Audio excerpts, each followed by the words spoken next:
Assalamualaikum warahmatullahi wabarakatuh. Perkenalkan, nama saya Virginia Rizka Septia, program studi Manajemen Keuangan kelas MK8A. Pada kesempatan kali ini, saya ingin mempresentasikan mengenai skripsi saya yang berjudul Pengaruh Return on Equity dan Net Profit Margin terhadap Dividend Payout Ratio pada perusahaan yang terdaftar di Jakarta Islamic Index periode 2015 sampai 2019. Sebelumnya, saya ingin mengucapkan terima kasih kepada dosen pembimbing saya, yaitu Ibu Indianik dan juga Ibu Fatimah, yang telah membimbing saya dalam mengerjakan skripsi ini. Baik, yang pertama, saya akan menjelaskan mengenai latar belakang saya mengambil topik tersebut. Yang pertama, pasar modal merupakan sarana bagi investor yang membutuhkan tempat atau media untuk berinvestasi, dan perusahaan yang membutuhkan dana untuk mengembangkan bisnisnya. Yang kedua, terdapat berbagai produk yang ditawarkan di pasar modal, salah satunya adalah saham. Ketika investor berinvestasi di saham, maka terdapat dua return yang didapatkan, yaitu capital gain dan dividen.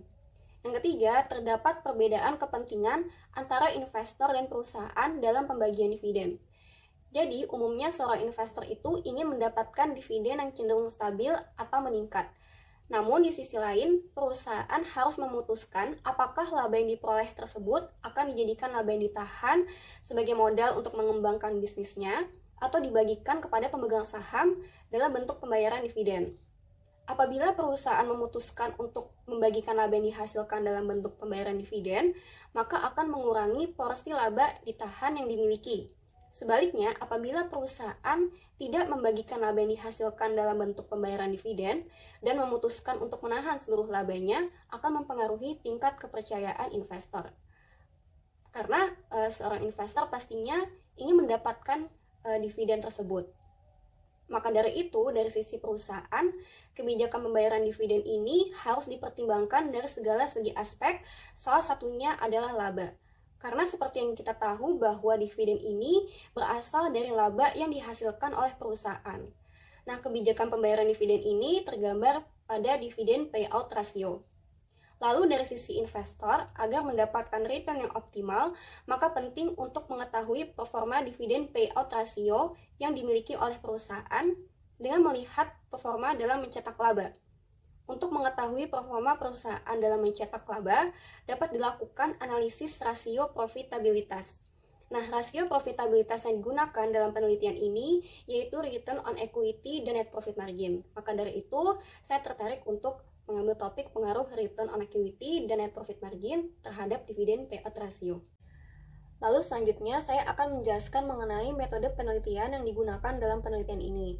Yang pertama yaitu jenis data. Nah, jenis data yang digunakan dalam penelitian ini yaitu data kuantitatif karena datanya berupa angka-angka yang berasal dari laporan keuangan perusahaan. Lalu sumber datanya yaitu laporan keuangan perusahaan yang dipublikasikan di website resmi Bursa Efek Indonesia.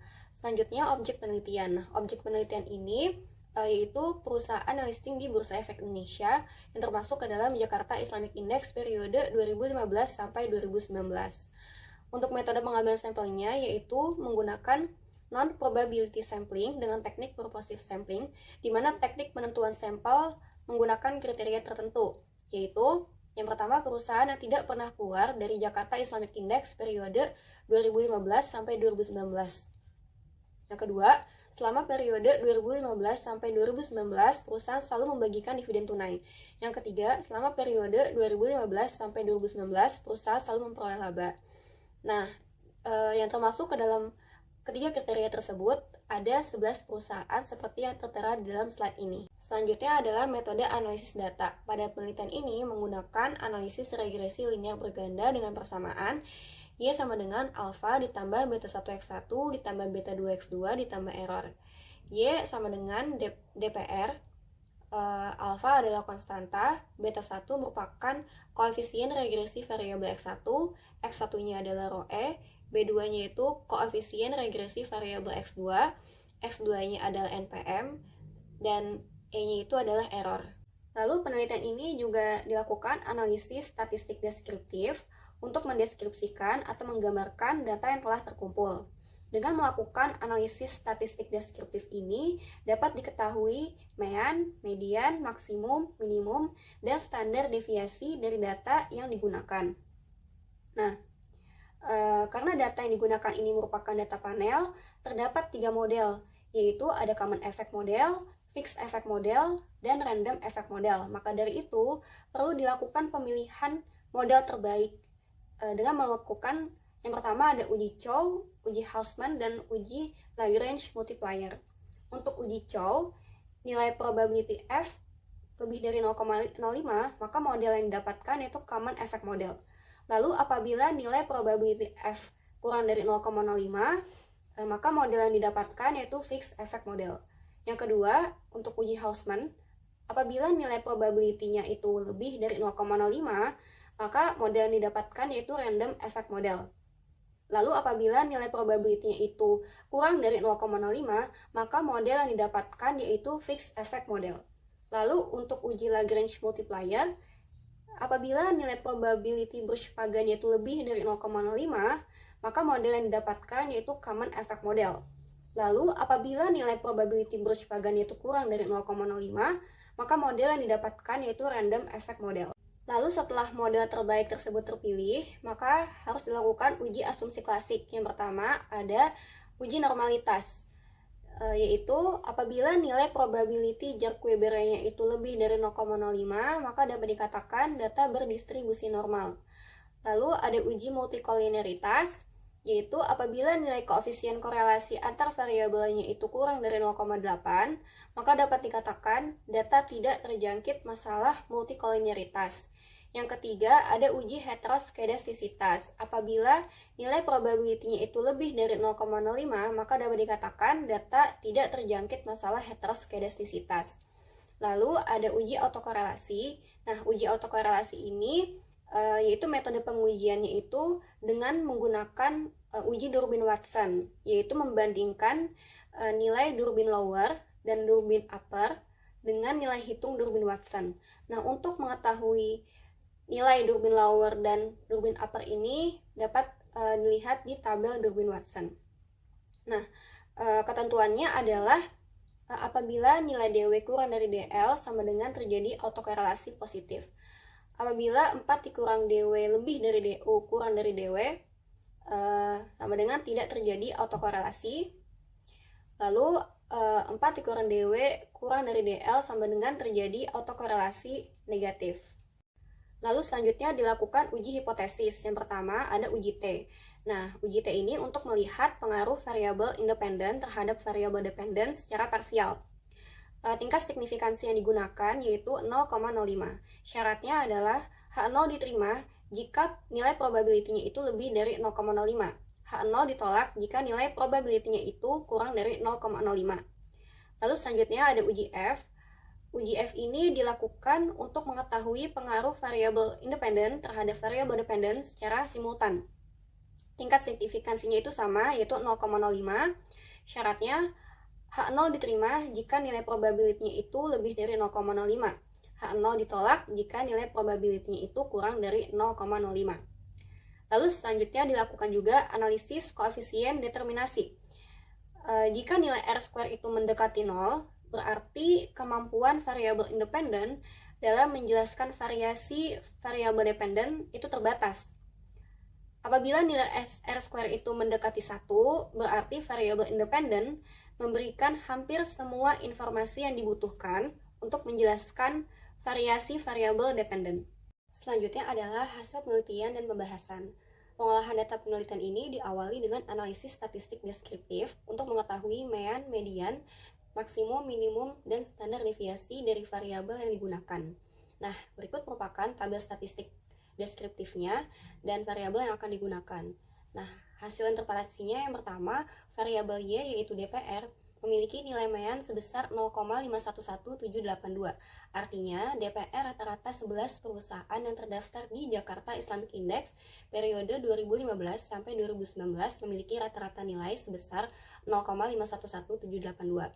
Untuk nilai standar deviasinya yaitu sebesar 21,94%. Lalu nilai tertinggi dari DPR-nya yaitu sebesar 0,9999 untuk saham Unilever. Dan nilai terendah dari DPR yaitu sebesar 0,20 untuk saham Adro. Lalu selanjutnya yang kedua, variabel X1 yaitu rho E memiliki nilai median sebesar 0,250816. Artinya rata-rata rho E 11 perusahaan yang terdaftar di Jakarta Islamic Index periode 2015 sampai 2019 memiliki nilai sebesar 0,250816. Lalu nilai tertinggi dari rho E sebesar 1,4 untuk saham Unilever dan nilai terendah dari rho E sebesar 0,0450 untuk saham Adro. Lalu yang ketiga, variabel X2 yaitu NPM memiliki nilai median sebesar 0,112436. Artinya rata-rata NPM 11 perusahaan yang terdaftar di Jakarta Islamic Index periode 2015 sampai 2019 memiliki nilai sebesar 0,112436. Lalu nilai tertinggi dari NPM sebesar 0,2550 untuk saham Telkom dan nilai terendah dari NPM sebesar 0,0320 untuk saham Akra. Selanjutnya dilakukan pemilihan model terbaik. Nah, untuk melakukan pemilihan model terbaik ini yang pertama dilakukan uji Chow. Nah, uji Chow ini untuk menguji antara common effect model dan fixed effect model. H0-nya itu common effect model dan H1-nya itu fixed effect model. Syarat yang digunakan yaitu jika nilai probability-nya itu lebih dari 0,05, maka terima H0. Jika nilai probability-nya itu kurang dari 0,05, maka tolak H0. Nah, berdasarkan hasil uji Chow menunjukkan bahwa nilai probability-nya itu sebesar 0,0000 lebih kecil daripada 0,05. Artinya tolak H0, sehingga berdasarkan hasil uji Chow, fixed effect model merupakan model terbaik. Lalu selanjutnya dilakukan juga uji Hausman. Nah, uji Hausman ini dilakukan untuk menguji apakah data dianalisis dengan menggunakan fixed effect model atau random effect model. Nah, syarat yang digunakan juga sama. Jika nilai probability-nya itu lebih dari 0,05, maka terima H0. Jika nilai probability-nya itu kurang dari 0,05, maka tolak H0. Nah, di sini H0-nya itu random effect model dan H1-nya itu fixed effect model. Berdasarkan hasil uji Hausman menunjukkan bahwa nilai probability-nya itu sebesar 0,0001 lebih kecil daripada 0,05, artinya tolak H0. Sehingga berdasarkan hasil uji Hausman, fixed effect model lah yang merupakan model terbaik. Jadi berdasarkan hasil uji Chow dan uji Hausman, fixed effect model merupakan model terbaik sehingga tidak perlu dilakukan uji Lagrange multiplier. Selanjutnya, setelah dilakukan pemilihan model terbaik, langkah selanjutnya yaitu uji asumsi klasik. Yang pertama ada uji normalitas. Nah, berdasarkan hasil uji normalitas tersebut, nilai probability Jarque-Ibarra-nya itu sebesar 0,112730, lebih besar daripada 0,05. Artinya, data yang digunakan dalam penelitian ini berdistribusi normal. Yang kedua ada uji multikolineritas. Hasil uji multikolineritas menunjukkan bahwa besaran nilai koefisien korelasi antar variabel sebesar 0,482850 kurang dari 0,8. Artinya tidak terjadi korelasi antar variabel independen. Lalu selanjutnya ada uji heteroskedastisitas. Hasil uji heteroskedastisitas tersebut menyatakan bahwa nilai probability X1 sebesar 0,3298 dan nilai probability X2 sebesar 0,5301. Nah, nilai tersebut lebih besar daripada 0,05. Artinya model regresi tersebut tidak terjadi masalah heteroskedastisitas. Lalu selanjutnya ada uji autokorelasi. Nah, variabel independen dalam penelitian ini yaitu ada 2 dan jumlah sampel dalam penelitian ini yaitu sebanyak 55. Sehingga nilai Durbin lowernya berdasarkan banyaknya variabel dan jumlahnya sampel itu sebesar 1,320 dan nilai Durbin uppernya itu sebesar 1,466. Nah, nilai Durbin lower dan Durbin upper dapat dilihat di tabel Durbin Watson. Nah, dari hasil uji autokorelasi tersebut, nilai hitung Durbin Watson-nya itu sebesar 1,818192. Nah, nilai 4 dikurang Durbin Watson-nya itu sebesar 2,181808. Nah, 2,181808 itu lebih besar daripada 1,466. 1,466 lebih kecil daripada 1,818954. Artinya model regresi tersebut tidak terjadi masalah autokorelasi. Lalu setelah dilakukan uji asumsi klasik, langkah selanjutnya yaitu uji hipotesis. Yang pertama ada uji T. Nah, berdasarkan hasil uji T tersebut, variabel X1 memiliki nilai probabilitas sebesar 0,4386, lebih besar daripada 0,05. Artinya variabel X1 tidak memiliki pengaruh signifikan terhadap variabel Y. Lalu pada variabel X2 nilai probabilitasnya itu sebesar 0,0447, lebih kecil daripada 0,05. Artinya variabel X2 memiliki pengaruh signifikan terhadap variabel Y. Lalu selanjutnya ada uji F. Nah, berdasarkan hasil uji F, nilai probabilitas F statistiknya itu sebesar 0,00000 lebih kecil daripada 0,05. Artinya variabel X1 dan X2 secara simultan memiliki pengaruh yang signifikan terhadap variabel Y.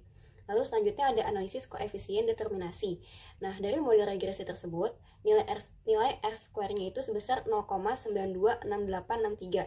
Nilai tersebut mendekati 1. Artinya, variabel independen yang digunakan dalam penelitian ini memberikan hampir seluruh informasi yang dibutuhkan untuk menjelaskan variasi variabel independen.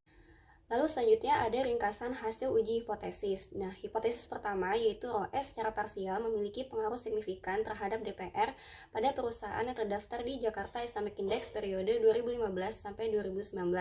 Nah, hasilnya nilai probabilitas dari ROE sebesar 0,4386, lebih besar daripada 0,05, sehingga dapat disimpulkan secara parsial ROE tidak memiliki pengaruh signifikan terhadap DPR pada perusahaan yang terdaftar di Jakarta Islamic Index periode 2015 sampai 2019. Lalu hipotesis yang kedua yaitu NPM secara parsial memiliki pengaruh signifikan terhadap DPR pada perusahaan yang terdaftar di Jakarta Islamic Index periode 2015 sampai 2019.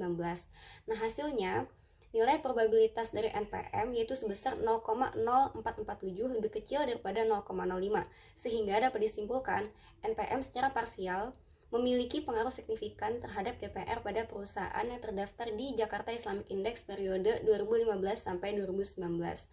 Lalu hipotesis yang ketiga yaitu ROE dan NPM secara simultan memiliki pengaruh signifikan terhadap DPR pada perusahaan yang terdaftar di Jakarta Islamic Index periode 2015 sampai 2019.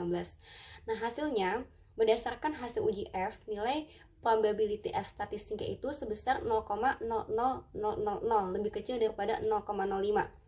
Artinya, ROE dan NPM secara simultan memiliki pengaruh yang signifikan terhadap DPR pada perusahaan yang terdaftar di Jakarta Islamic Index periode 2015 sampai 2019. Lalu selanjutnya adalah kesimpulan. Jadi yang pertama, ROE secara parsial tidak memiliki pengaruh yang signifikan terhadap dividen payout ratio pada perusahaan yang terdaftar di Jakarta Islamic Index periode 2015 sampai 2019. Sehingga dapat disimpulkan, kenaikan atau penurunan ROE tidak selalu diikuti dengan kenaikan atau penurunan DPR. Hal ini mengindikasikan bahwa perusahaan dalam menghasilkan laba tidak selalu sepenuhnya memanfaatkan ekuitas yang dimiliki, sehingga DPR tidak selalu memperhatikan besaran ROE yang dimiliki oleh perusahaan. Lalu yang kedua, NPM secara parsial memiliki pengaruh signifikan terhadap DPR pada perusahaan yang terdaftar di Jakarta Islamic Index periode 2015 sampai 2019.